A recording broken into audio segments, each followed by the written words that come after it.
Hey, what's up? My name is JM Lee and welcome to my channel.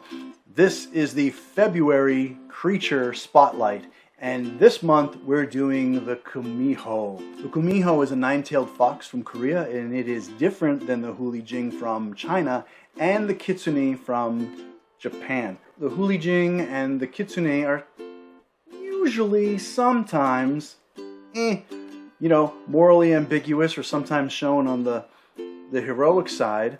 Again, sometimes. The Gumiho is usually shown on the evil side, the villainous side, the, tear you apart and eat your liver side. In fact, Gumiho is sometimes used as a derogatory term towards a woman in Korea who may be considered kind of a temptress. As in, oh, hide your husbands from that one, she's a real Gumiho. Now, the Creature Spotlight is supposed to be about unsung supernatural beings, creatures and beings that are not really depicted in fantasy fiction or rarely depicted in fantasy fiction. The Gumiho kind of goes against the grain of what I am trying to do with these creature spotlights, in the sense that the Gumiho is extremely popular in Korea, and we may even see more evidence of the Gumiho's popularity in other parts of Asia. But here in the United States, I don't see a lot of the Gumiho in our fantasy fiction. There are some exceptions. In fact, I'm reading a duology right now by Kat Cho, with book 1 called The Wicked Fox and book 2 called Wicked Spirits, in which the main character is a Gumiho. It takes place in Seoul, Korea, but it's still a United States released book. So it's really wonderful to kind of get my hands on something without having to scour the internet or go into special K-drama sites and weed through, bullshit to try to find some good Gumiho content. This is something I can pick right up at Barnes & Noble. Very accessible, very cool. Now, before I get into the lore of the Gumiho, I want to start off with a little bit of Hangul, which is the language and alphabet of Korea. Gumiho is spelled sometimes with a K or with a G, and both are correct. That's because of its Korean spelling, in which this character makes a kind of a ku sound, which sounds kind of like a K, kind of like a G, ku. So it's not Gumiho or Kumiho, it's more like Gumiho. Very, very subtle, and I'm probably butchering it too. I'm not fluent in Korean. The stuff I've picked up is, on YouTube and stuff like that. But it's not really a hard G or a hard K. It's like a combination of the two, Gumiho. So here you have this nine-tailed fox. They're native to Korea. They're usually immortal. They may have a number of different powers depending on the story, depending on the folklore. So let's run through some of the powers. The first one is kind of a charm. Again, not all depictions of Gumiho will have all the same powers I'm going to list off here, but charm is sometimes one of them. The Gumiho will appear as a beautiful woman. I think there are some examples where they appear as a beautiful man in some K-dramas, but let's stick with the fundamental folklore popular interpretation of the Gumiho, which is a beautiful woman. They almost don't even need to use any real power. It just kind of emanates from them, where men are drawn to them. And that's the idea, because you're supposed to eat them if you're a Gumiho. They go after the liver, which is supposed to contain the energy or chi or gi that the Gumiho need to live. Gumiho can also shapeshift. Now there's variations here too, depending on the lore you're talking about. They can turn into a fox, and that fox may have one tail or nine tails. Or maybe they have both fox forms that may have one or nine tails, depending on what they want. They can also turn into a human-fox hybrid, where maybe you just look like a regular human but have nine tails. Or maybe you look like a regular human but have fox ears and tails. Or maybe even more bestial, where you have a snout and hair, you get furry and all this kind of stuff. There's all different kinds of variations. But the one thing they have all in common is that there is the beautiful female form that all Gumiho can take.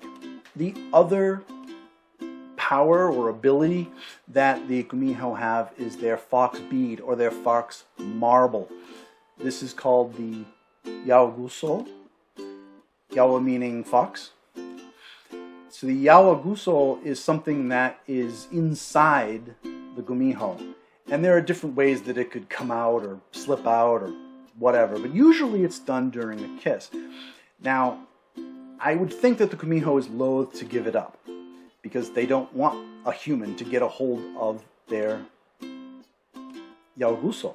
In some interpretations, the yaoguso is their soul, and getting a hold of it means you have control of the gumiho herself. But if a mortal was to get a hold of the yaoguso and eat it, put it in their own mouth and swallow it, and then look into the sky, they would have all knowledge of the heavens. Most stories involving humans that try to outwit a gumiho end with the human managing to get a hold of the yaoguso, swallowing it, but then face planting somehow, and they look directly at the earth first instead of the sky, and now they have all knowledge of the earth. So thus humanity is forever trapped in their world with knowledge of their own home and never the knowledge of the stars. Pretty deep. I kind of like that. I talked about how the gumiho is usually seen as this evil creature that lures men and kills them and eats their liver. That is the classic story. But in modern adaptions, books, movies, television, there are exceptions. Believe me, there's a lot in the horror genre with gumiho in Korea. But we're also seeing a lot of comedy, romance, drama, where the gumiho is a protagonist, someone you're rooting for. There are two comedy series that come to mind where the female lead is a gumiho. My Girlfriend is a Gumiho is one of them. My Roommate is Gumiho is another.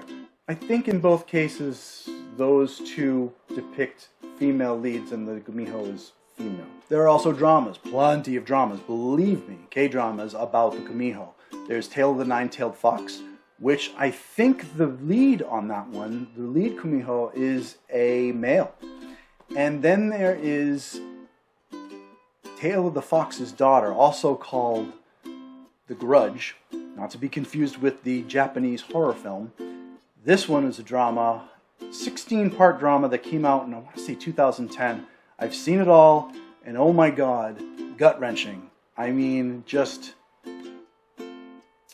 it's one of those dramas that just stay with you. On the movie side, believe me, there's still a lot of horror films that depict Gumiho, but there's also a comedy musical called The Fox Family. I think you can actually find it on Netflix, of all things. Yeah, comedy musical. Enough said. Watch it if you dare. And even in video games we have the Gumiho. If you play League of Legends, you might be familiar with Ari. Or maybe you just know KDA. She's in that too. There are many ways to depict the Gumiho. You can have them be good, you can have them be evil, you can have them be morally ambiguous. Maybe they turn into a fox, maybe they don't turn into a fox. But one of the ways that you can depict a Gumiho may not necessarily be a Gumiho. So what the hell do I mean by that? There's one interpretation of the Gumiho which is fairly popular, in that a Gumiho is a nine-tailed fox, of course, who is 1,000 years old, or 900 years old or more. In this concept, the Gumiho will gain a new tail every 100 years. Now, here's where the language comes back, and I'm going to dip back into Hangul a little bit so we can talk about the Korean language. The word gu means 9, or specifically ninth. There are two ways that Koreans will use numbering systems. The first is a native Korean, where you have Hana, Tul, Set, Net, Dasot, and then you have a Sino-Korean, which is kind of like a Chinese Korean, which they use for counting lists. So that's really first, second, third, fourth, fifth, right? They use them for counting minutes, they use them for counting money, There's other instances where they will use kind of a first, second, third, fourth, fifth, instead of a 1, 2, 3, 4, 5, right? So gu means ninth, the ninth tail. So just for fun, let's take a look at some of the numbers in the Sino-Korean if you have a Gumiho who is less than 900 years old. 1, 2, 4, 3, 5, 6, 7, 8, 9.